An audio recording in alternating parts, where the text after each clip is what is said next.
Bienvenue à vous qui nous rejoignez pour le programme L'Instant Bible. Nous l'avons vu la dernière fois, les psaumes sont des chants, des prières, des cris du cœur, des hommes et des femmes qui exprimaient leur foi, leur émotion au travers de ces textes magnifiques. Aujourd'hui, nous allons nous focaliser sur l'aspect de la prière dans les psaumes, mais aussi celui des psaumes dans la prière. Et nous avons le plaisir d'accueillir, comme à notre habitude, deux pasteurs, pas des moindres. Le pasteur Jétro Camille, bonjour. Bonjour Stéphane, bonjour Et tout le monde. le pasteur Pascal Rodet, bonjour. Bonjour Stéphane et bonjour à tous. Merci donc d'être à nouveau avec nous pour reparler, réaborder ce sujet des psaumes. Alors aujourd'hui, nous allons voir comment finalement on peut prier avec les psaumes. C'est possible ça de prier avec les psaumes, pasteur Pascal Rodet ? Alors oui, c'est possible. Il y a plusieurs psaumes qui sont des prières adressées à Dieu. Donc forcément, on peut reprendre ces textes pour nos propres prières qui sont ni plus ni moins l'expression de la vie et des sentiments des hommes de foi de l'époque. Donc il y a plusieurs textes comme ça. Il y a plusieurs psaumes qui peuvent parler de prière. Pasteur Jétro Camille, est-ce que vous pouvez nous dire, au fond, qu'est-ce que c'est que la prière? Parce que le pasteur Pascal Rodet vient de nous parler de prier avec les psaumes, mais y a-t-il une définition, je ne sais pas, je le dis comme ça, qui pourrait vraiment expliquer ce que c'est que la prière? Eh bien, je ne connais pas de définition officielle. Je ne sais pas si tu en connais, Pascal, définition officielle. Officielle, non, hein, mis à part le Larousse, mais ça fait très littéraire. Hein, donc, Disons, pour aller au cœur, que la prière, c'est vraiment un échange justement de cœur à cœur avec Dieu. On lui exprime un certain nombre de choses. Il faut dire que parfois la prière s'était transformée en autre chose. Peut-être que le pasteur Rodet pourra nous dire tout à l'heure ce que la prière ne doit pas être. Vous pensez à quoi quand vous dites ça? Ben oui, qu'est-ce que la prière ne doit pas être, Alors, doit pas être. ouais, souvent, la prière, quand on dit les prières ne doivent pas être, la première chose qui me vient à l'esprit, c'est souvent, on se dit ah, je vais demander des tas de choses à Dieu parce que Dieu répond à mes prières. C'est la phrase qui va avec. Et puis d'un seul coup, quand on a fini la prière, on se retrouve avec une liste de courses que l'on demande à Dieu. Sans remercier, sans exprimer autre chose à Dieu, etc. Non, voilà, il me faut ça, il n'y a plus qu'à cocher. Un peu comme un enfant qui vient faire sa liste Voilà, au Père Noël. exactement, c'est c'est la bonne période en ce moment, c'est un peu ça. C'est aussi, la prière n'est pas le « je veux absolument ». Dieu n'est pas la machine automatique où on met une pièce et hop, Le bandit manchot. Le bandit manchot, voilà. Dieu la presse machine à bouton. sous. On presse le bouton et ça va arriver. Ouais. Ça, c'est pas une prière. C'est pas ça, en tous les cas, la prière. Voilà deux exemples, par exemple, quand on parle de « ce n'est pas ».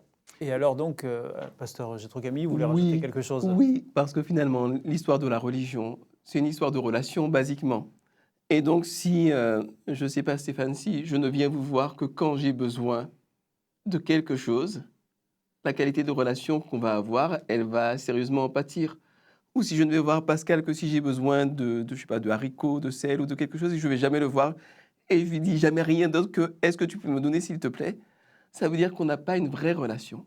Or, la prière, c'est une des manières, ce n'est pas la seule, mais c'est une des manières de cristalliser la relation qui est entre soi et Dieu. Et donc, ça peut arriver qu'on demande quelque chose à Dieu. Ça peut arriver qu'on ne lui demande rien. Ça peut arriver qu'on l'écoute. Ça peut arriver qu'on lui parle. Parce que c'est quelqu'un avec qui on veut avoir une relation. Et la prière, c'est vraiment un moment béni pour cela.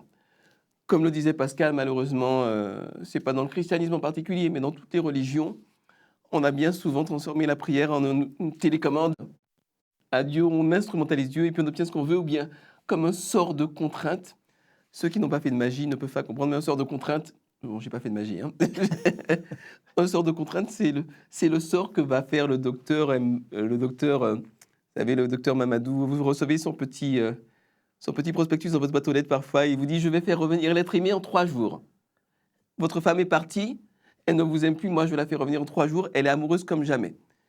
Donc il va exercer un sort de contrainte sur elle. Et la femme ne va rien comprendre, elle t'a quitté, mais elle se retrouve devant ton évier à faire ta vaisselle parce que le docteur Mamadou a fait un sort de contrainte. La prière, ça a été souvent présenté comme ça, comme un moyen de contraindre Dieu à faire ce qu'on veut. Et là, Dieu n'a aucune importance. Ce qui compte, c'est ce qu'on veut. Donc, il y a une manière de prier qui est une manière qui est strictement égocentrique, strictement portée sur soi-même, et franchement pas dans la relation et complètement contre-productive. Pardon. Et alors, pour vous, à quoi ça sert la prière, pasteur Pascal Rodet? Pour moi, la prière sert à avoir un dialogue avec l'ami avec qui je m'entends bien, ou en tous les cas, je souhaite petit à petit le découvrir, c'est Dieu. La prière me sert à... Alors, il y a une expression aussi que l'on dit souvent, c'est la respiration de l'âme, dans le sens où, dans ma prière, je communique, je discute, je parle entre mon esprit et l'esprit de Dieu dans un dialogue qui fait que, Seigneur, merci pour cette journée que j'ai découvert, merci pour telle expérience. Voilà, j'ai quelqu'un qui est soucieux de moi et tu sais ô combien c'est important. C'est une discussion, je le dis, que je parlerai comme je te parlerai aussi à toi, Stéphane, de ma vie, de la situation dans laquelle je suis. C'est ça un peu la prière. Ce n'est pas uniquement un dialogue comme ça en l'air, mais c'est véritablement se dire, là on s'installe, on s'assoit entre deux personnes, je te parle, on se parle, Stéphane et moi, ou Jétro à trois. Avec Dieu, c'est pareil. Je m'installe, je me pose, et là, je rentre dans une communication avec Dieu. Il y a une posture pour prier Dieu? Alors, dans la Bible, il y a plusieurs postures, mais il n'y a pas de posture toute faite.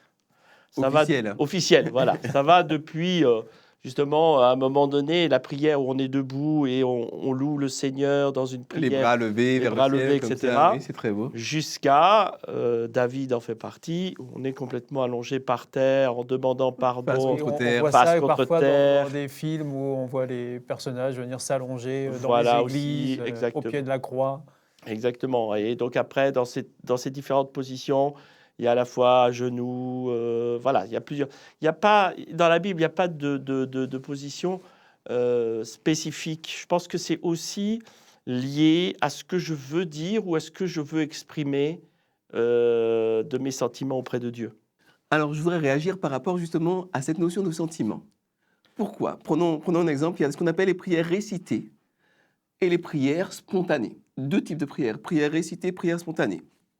L'une n'est pas forcément meilleure que l'autre, chacun a son usage. Mais je peux très bien dire une prière récitée, telle que le Notre Père, qui est une prière très connue, très réputée dans le monde, et puis la dire avec toute la sincérité de mon cœur, de la même manière que je peux faire une prière spontanée, en racontant, en déblatérant des choses à Dieu, mais en étant absent de la conversation. Vous savez, on peut raconter, on peut écouter, mais sans être vraiment là. Ou le contraire, je peux répéter une prière récitée de manière tellement machinale que je suis en train de penser en réalité au dernier résultat de foot. Ou bien je peux mettre toute mon énergie, toute ma foi et toute mon aspiration à Dieu dans une prière spontanée. Donc, la qualité émotionnelle est fondamentale dans la prière également, c'est-à-dire la sincérité de son cœur vis-à-vis de Dieu. Et moi, je sais que quand j'ai perdu mon papa, j'ai fait des prières où j'incendiais Dieu, je l'enguirlandais, parce que je n'étais pas content que mon papa soit mort. Mais c'est de belles prières. Parce que ce qui compte, ce n'est pas tellement les idées, c'est la sincérité des émotions exprimées à un ami, au plus fidèle des amis, au plus grand des amis, à Dieu. Et donc, il ne s'agit pas de toujours faire le béni oui, oui Seigneur, s'il te plaît, sois gentil avec moi, etc. Non, on peut aussi, c'est ce qui nous encourage, il dit, si tu n'es pas d'accord avec moi, viens, dis-le, mets tes arguments sur la table et on va parler, quoi. Et c'est ça la prière aussi. Et alors justement, vous venez de nous parler longuement de la prière. Comment les psaumes peuvent nous aider à prier Dieu? Alors, il y a plusieurs aspects. Moi, le premier qui me vient à l'esprit, c'est très simple, c'est un effet de résonance. Je ne sais pas pour vous, mais moi, je suis assez sensible. Et donc, si je vois vraiment un film, très beau film et très émotionnel, je suis capable de pleurer devant ma télévision, avoir les larmes qui coulent, et bon, je suis comme ça, parce que je résonne. Eh bien, parfois, les psaumes, c'est cela. Quand je me sens misérable, par exemple, quand je me sens minable, ben, je résonne très fort avec le psaume 51, que David a écrit. David avait fait une grosse boulette, quelque chose d'horrible, et puis il s'est repenti du mal qu'il avait fait. Et il dit, Seigneur, aie pitié de moi à cause de ton amour. Ta tendresse est immense, efface mes torts. Lave-moi complètement de mes fautes et de mon péché, purifie-moi. Et puis il va prier Dieu, il va demander à être changé, à être restauré, transformé. Et quand je suis dans un état d'esprit qui est compatible avec celui-là, je raisonne. Et donc ce psaume-là est une aide, comme un tremplin à la prière. Donc ça, c'est un premier aspect, mais il y en a d'autres, certainement. Pasteur Pascal Rodet, vous avez d'autres aspects, peut-être d'autres extraits de psaumes à nous citer? Il y en a plusieurs, en effet. J'en ai un aussi, et le psaume 43, qui est un psaume qui peut tout à fait être pris comme une prière à exprimer à Dieu. Dans ce psaume 43, nous voyons la personne qui exprime tout son attachement à Dieu et toute la certitude que Dieu peut répondre à son angoisse et à ses questions. « Ô Dieu, rends-moi justice ». C'est déjà rien que l'introduction. La justice est un thème qui est très important dans notre vie de tous les jours. Et « Ô Dieu, rends-moi justice, défends ma cause contre les gens qui ne t'aiment pas. Délivre-moi des menteurs et de ceux qui font du mal. Toi, mon Dieu, tu es mon protecteur. Pourquoi m'as-tu rejeté? Mes ennemis m'écrasent et je vois vivre dans la tristesse. Oui, pourquoi? Envoie ta lumière et ta vérité, qu'elle me guide sur la montagne sainte, qu'elle me conduise dans ta maison. J'irai vers ton autel, vers toi, mon Dieu, qui est ma joie et mon bonheur. Et on voit ici toute l'humanité de cet auteur qui ne cache pas un peu ces questions aussi. Oh, Seigneur, qu'est-ce que tu fais? Tu n'es pas là, pourquoi? Etc. Devant tant d'injustice, devant tant d'angoisse qui me face à mes adversaires, mes ennemis. La vie est injuste, tout le monde m'en veut. Enfin, voilà, ça peut reprendre la même question. Et il pose cette question-là. Pourquoi m'as-tu rejeté?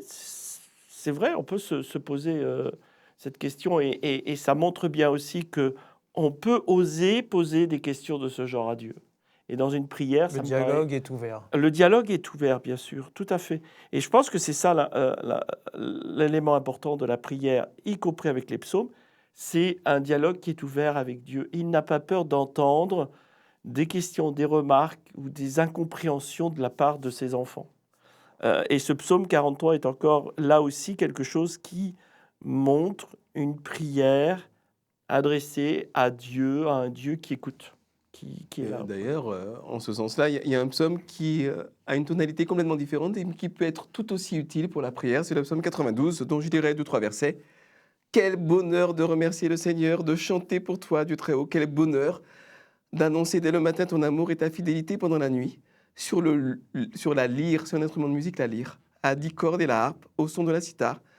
Tes actions me réjouissent et je crie de joie devant le travail de tes mains. Alors, il y a encore plein de choses, mais voilà, ça peut être vraiment un support à ce qu'on appelle la prière de louange, la prière de reconnaissance, de remerciement, la prière de joie, quoi. Alors, vous en avez cité quelques-uns, là. Est-ce que ça sous-entend que d'autres sont moins appropriés pour aider à la prière? Ah ben, ils ne sont pas forcément tous prévus pour ça. Il y a des psaumes de louange, il y a des psaumes simplement qui expriment la valeur de Dieu ou la reconnaissance à Dieu ou ce qu'il a fait, ce qu'il est. Ça, ce sont bien sûr des prières adressées à Dieu des différentes qualités qu'il a. Mais c'est plus, par exemple, à des moments d'un culte qu'on veut rendre à Dieu, d'un hommage que l'on veut rendre à Dieu, ben on va les utiliser pour un temps de louange, un temps d'adoration. Ce n'est pas forcément un temps de prière proprement dit, même si ça peut se combiner, hein, ce n'est pas un problème. Mais je pense que là, il y a différents styles de psaumes. Eh bien, merci d'être venu ici dans cette émission L'Instant Bible pour échanger avec nous sur prier avec les psaumes. Alors, donc, vous l'avez compris, il y a beaucoup de profondeur à méditer et prier avec les psaumes. Et nous espérons que vous qui nous suivez, qui nous avez suivis, vous tirerez beaucoup de joie et de paix aussi à la lecture des psaumes. Nous vous remercions de votre fidélité à ce programme, l'Instant Bible. Et puis, je vous rappelle au passage que si vous souhaitez obtenir une Bible, nous vous l'offrirons gratuitement et avec plaisir en nous la demandant tout simplement à l'adresse mentionnée juste à la fin de cette émission. Pasteur Pascal Rodet, pasteur Gétro Camille, merci encore. Merci, Stéphane. Et on se donne rendez-vous pour un prochain Instant Bible. À Avec bientôt. joie. Au À bientôt. revoir. Au revoir.